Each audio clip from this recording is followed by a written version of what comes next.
16,108 उनकी रानियां हैं, जिनमें से 8 प्रमुख हैं, बाकी 16,100 रानियां अलग से हैं, लेकिन 8 जो रानियां हैं भगवान की पत्नियां वो प्रमुख हैं।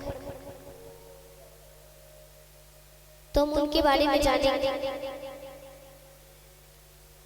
आइए शांति बनाकर। और देखिए ये जो विश्राम दिवस है, तो ये दिन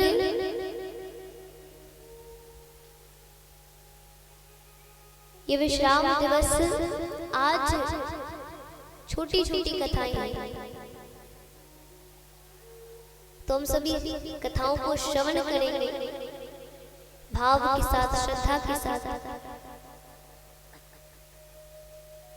और भजनों का आनंद लेते हुए। तो यहाँ 17 नामक एक राजा था। उन्होंने सूर्य नारायण भगवान की तपस्या की। भगवान प्रसन्न होते, दर्शन देते, पूछा क्या चाहिए? बोले कुछ नहीं चाहिए, आपके दर्शन हो गए, मेरे लिए इतना काफी है, मुझे अब कुछ नहीं चाहिए, मेरा जीवन धन्य हो गया। अब प्रभु और प्रसन्न कि भाई एक तो इसने तपस्या करी, वो भी निस्वार्थ भाव से करी। बोले नहीं नहीं कुछ भी मांगो, मैं तुमसे अति प्रसन्न हूँ। बोले नहीं मुझे कुछ भी नहीं चाहिए। तब भगवान प्रसन्न होकर स्वयं अपने भाव से सतराजित को अपने गले की एक मणि देते हैं। उनके गले में एक मणि थी, समय तक मणि, और वो मणि बड़ी कीमती, बहुत सुंदर, बड़ी सुंदर और बड़ी कीमती मणि थी। और देखिए मनुष्यों का एक स्वभाव होता है कि अगर मनुष्य के पास कोई कीमती और सुंदर चीज आए ना, कीमती या सुंदर, तो लोग उसका दिखावा बहुत करते हैं। कोई कीमती चीज आ जाए या बहुत सुंदर वस्तु आ जाए तो लोग उसका दिखावा करते हैं। 4 लोगों के पास घूमेंगे फिरेंगे और उस वस्तु को अपने हाथ में लेकर घूमेंगे। जैसे व्यक्ति कोई अंगूठी खरीदता है और उसने अंगूठी पहन ली, तो उस दिन उसकी सारी बातें जो होंगी ना वो हाथों से होंगी। या फिर कंगन, माता कंगन पहनती है, सोने का कंगन बड़ा सुंदर, तो उस दिन उनकी सारी बातें हाथों से होंगी। तो अगर मनुष्य के पास कोई कीमती वस्तु आ जाए ना तो लोग उसका दिखावा बहुत करते हैं। ये मनुष्य का स्वभाव होता है, और इस स्वभाव में परिवर्तन तभी आता है जब हमारे पास ज्ञान हो, जब हमें ये समझ आए कि भाई क्या सही है क्या गलत है। तो इसीलिए ये जो भागवत कथा है ना, केवल सुनने की चीज नहीं है कि भाई कहानी है, आपने सुनी, कल घर गए फिर कल आए, फिर सुना और घर चले गए, फिर भूल गए। ये अमृत रूपी कथा है, यानी अमृत के समान है। ये सभी लोगों को नहीं मिलती, ये कथाएं सुनने सबको नहीं मिलती है, और जिनको मिलती है ना वो इसकी कदर नहीं करते। क्योंकि व्यक्ति के पास कोई चीज हो ना तो लोग उसकी कदर नहीं करेंगे, और जो चीज ना हो उसके लिए दुखी होंगे कि भाई हमारे पास ये वस्तु नहीं है, ये सामग्री नहीं है। तो लेकिन संत कहते हैं कि तुम्हारे पास जितना है, भगवान ने तुम्हें जो दिया है उतने में खुश रहो, क्योंकि भगवान हमारे लिए जो करते हैं ना अच्छा करते हैं। भगवान ने हमें कोई वस्तु नहीं दी है, इसमें वो समझ रहे कि हमारी अच्छाई है, कहीं ना कहीं अगर वो हमारे पास वस्तु नहीं है तो उसमें हमारा भला होगा।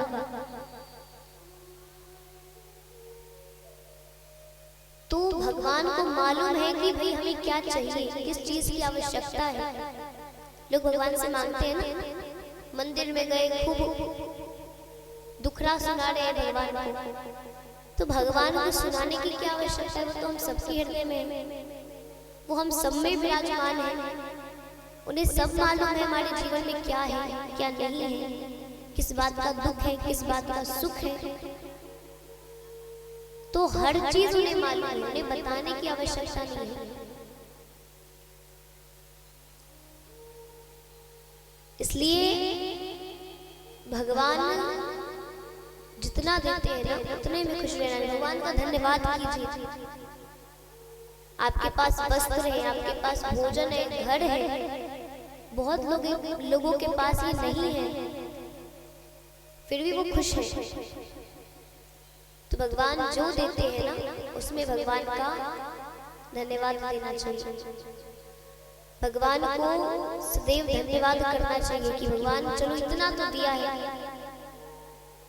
आपके पास कम से कम भोजन तो है, लेकिन बहुत लोग भोजन नहीं कर पाते हैं, उनके पास उतना धन नहीं है जिससे वो भोजन कर पाए। कभी कभी वो भूखे सो जाते हैं, लेकिन आपको तो ये दिन देखना नहीं पड़ रहा, आपके पास कम से कम भोजन है, तो भगवान जितना देते हैं उसमें प्रसन्न रहना चाहिए।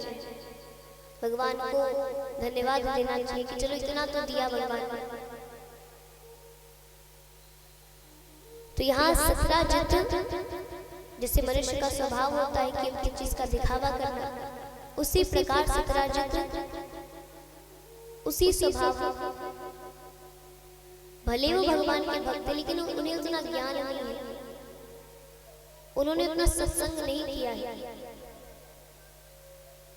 इसलिए सत्संग से जीवन में बहुत परिवर्तन होता है। सत्संग करना अति आवश्यक है।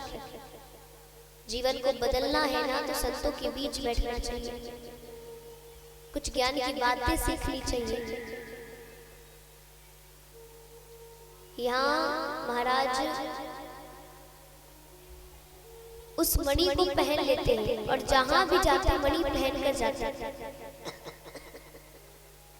कोई उन्हें देखे तो मणि को उल्टा करे सीधा करे, अब कोई ऐसी हरकत करेगा तो सबकी नजर जाएगी, और जो जिसकी भी नजर मणि पर जाती है सब मणि की तारीफ करते हैं। भाई कितना सुंदर मणि है, कितना कीमती लग रहा है, बड़ा सुंदर है, सभी मणि की तारीफ कर रहे हैं। एक दिन महाराज सत्राजित एक सभा में पहुंचते। सभा में बड़े दूर दूर के राजा महाराजा आए हुए थे, अलग अलग राज्य के, भगवान भी आए हुए थे, भगवान भी आए हुए थे। तो भगवान, क्योंकि भगवान भी उस समय द्वारिका के राजा थे, वो भी आए हुए बैठे हैं सभा में, सभी लोग बैठे हैं। सत्राजित वहां पर मणि पहन कर गए हैं और वहां पर भी वो वही हरकत कर रहे हैं, मणि को उल्टा सीधा घुमा फिरा रहे हैं, और जो मणि को देखे तारीफ करे, प्रसन्न हो जाए सत्राजित अपनी तारीफ सुनकर, मणि की तारीफ सुनकर। तो यहाँ भगवान को हंसी आ गई। भगवान ने सोचा देखो एक देवता के दिए हुए आशीर्वाद का दिखावा कर रहा है। अरे आशीर्वाद का भी कभी भला दिखावा होता थोड़ी, ये देवता के दिए हुए आशीर्वाद का दिखावा कर रहा होता। भगवान को हंसी आ गई, उन्होंने वो हंस देते। अब सब सत्राजित की तारीफ कर रहे, भगवान हंस रहे, तो महाराज को बात अच्छी नहीं लगी, वहां से चले गए। उन्होंने कुछ नहीं कहा। कुछ दिनों बाद उसी मणि को पहनकर सत्राजित के भाई शिकार करने जाते हैं और उनकी भेंट सिंह से होती है। सिंह ने सत्राजित को मार दिया और मणि लेकर चला गया। अब सिंह यानी शेर, उसी की भेंट एक रीछ से होती है। रीछ ने सिंह को मारा और वो मणि लेकर चला गया, अपने बच्चों को दे दिया कि भैया खेलो, ये खिलौना है, खेलो इससे। बच्चे खेल रहे हैं। सत्यराजित को पता चला कि भाई की मृत्यु हो गई। वो जाते हैं वन में, शरीर तो मिला लेकिन मणि नहीं मिली। लोगों ने पूछा, भाई मणि कौन ले सकता है? एक बात बताओ, तुम्हारे साथ कोई ऐसी हरकत करी है किसी ने जो तुम्हें अजीब लगी हो, अच्छा न लगा? बोले हाँ, कृष्ण वही है। सब मेरी तारीफ कर रहे थे और वो हंस रहा था। बताओ, देखिए भगवान के जितने भक्त हैं ना, उतने ही शत्रु भी हैं। पहले भी शत्रु थे लेकिन भक्त की संख्या ज्यादा थी, लेकिन अब शत्रु की संख्या ज्यादा है और भक्त की संख्या कम है। लेकिन अब धीरे धीरे भक्त बढ़ रहे हैं, अच्छी बात है। तो सत्यराजित, लोगों ने कहा सत्यराजित से, देखो ये कृष्ण बड़ा छलिया है और ये चोरी भी करता है।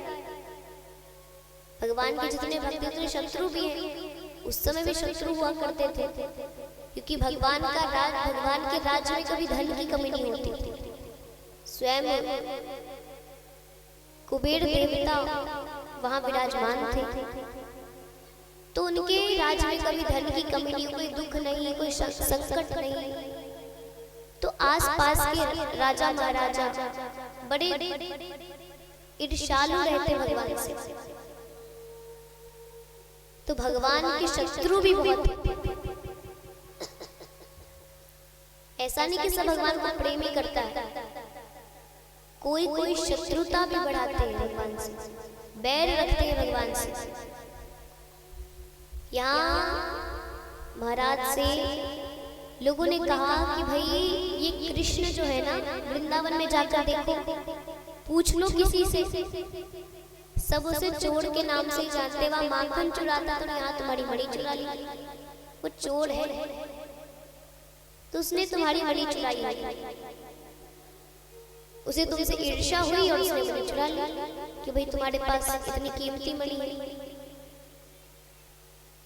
अब सत्यराजित जहां भी जाए सबको बताए कि भाई तुमने मेरी मणि देखी थी ना, वो कृष्ण ने चुरा ली।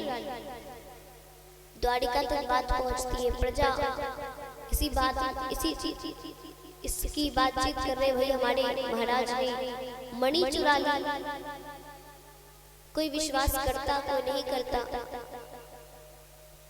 भगवान को पता चलता है, भगवान ने कहा वृंदावन में चोरी करता था तब चोर नाम पड़ा, और करता था भी तो क्या, माखन की चोरी।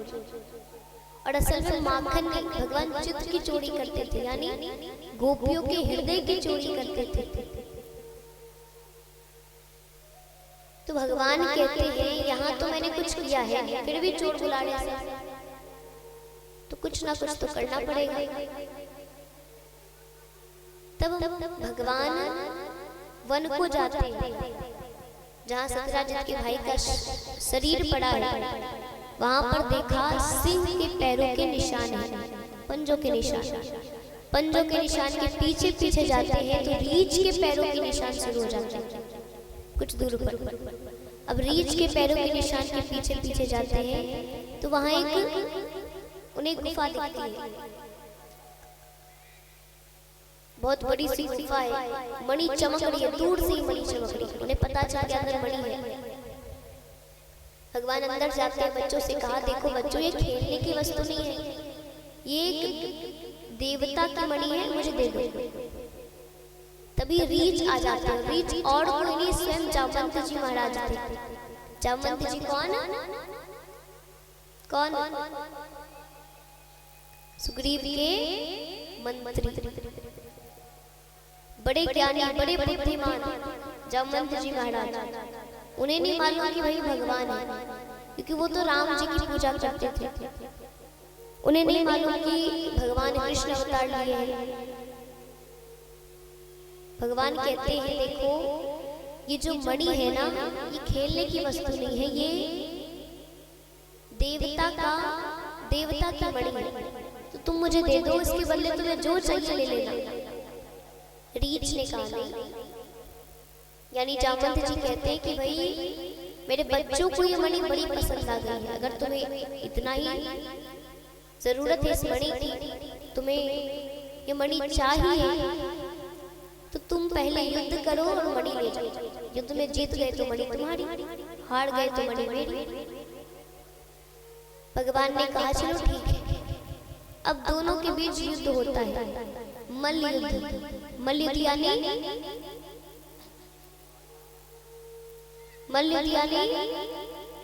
कुश्ती, या दोनों के बीच कुश्ती होती है।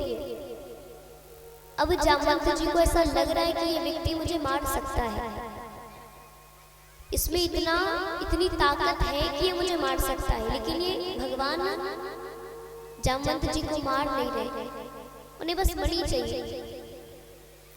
तो यहाँ भगवान देखते बड़ी देर हो गई, क्योंकि जामवंत जी भी बड़े शक्तिशाली। अब बराबरी का मुकाबला हो रहा है, तो भगवान देखते बड़ी देर हो गई, तो अंत में भगवान धनुष उठाते हैं, तीर लगाते हैं, बाण लगाते, तीर खींचा और उनमें स्वयं मर्यादा पुरुषोत्तम श्री राम के दर्शन होते। प्रेम से बोली मर्यादा पुरुषोत्तम भगवान श्री राम की जय। सियावर रामचंद्र भगवान की जय। अयोध्या राम लला सरकार की जय। अब राम जी के दर्शन करके भगवान से जामवंत जी माफी मांगते, प्रभु माफ कर दीजिए, मैंने आप पर हाथ उठाया। भगवान ने कहा तुमने हाथ उठाया नहीं, मैंने उठवाया। बोले क्यों उठवाया? बोले जब रावण का वध हुआ ना, तो सभी प्रसन्न थे सिवाय जामवंत जी की। भगवान ने पूछा भैया प्रसन्न क्यों नहीं है? सब तो यही चाहते थे कि रावण की मृत्यु हो जाए, जो इतना अत्याचार कर रहा था, पाप कर रहा था, धरती परेशान थी उनसे। बोले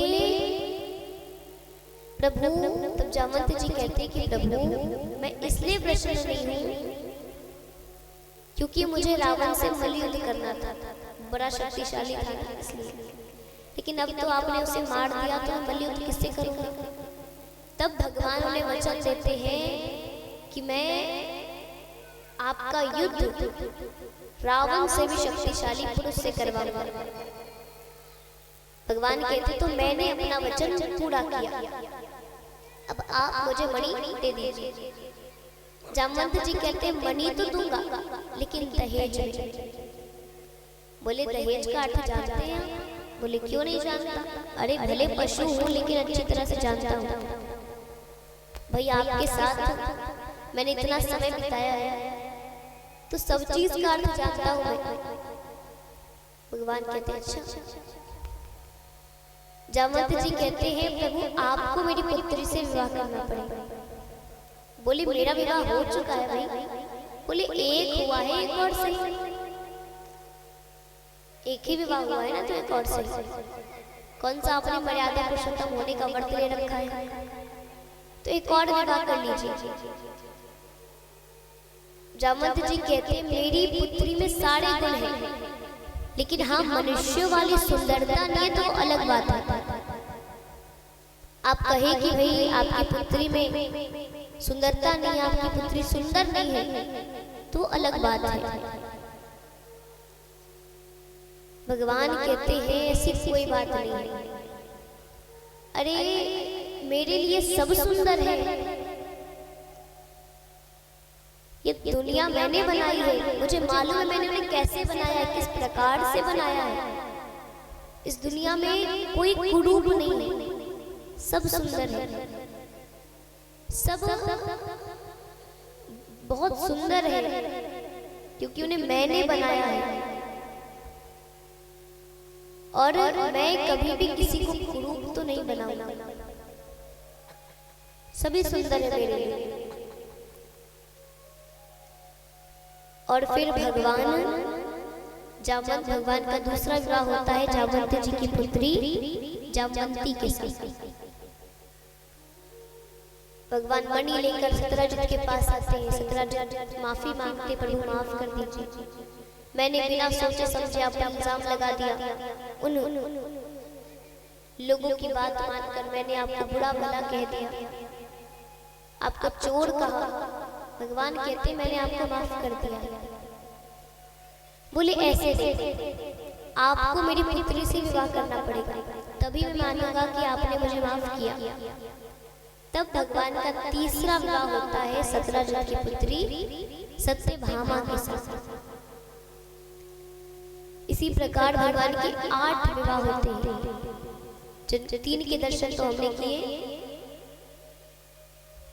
बाकी इन्हीं कारणों से, कहानियों से, कुछ कारणों से भगवान का 8 विवाह होता है। तो पहली तो रुक्मिणी जी, जामवंती, सत्यभामा, इनके बारे में हमने सुना। और है कालिंदी, वृंदा, सत्या, श्रुति और लक्ष्मण। ये भगवान के 8 विवाह होते हैं। बच्चे कितने? बच्चे कितने? 16,100।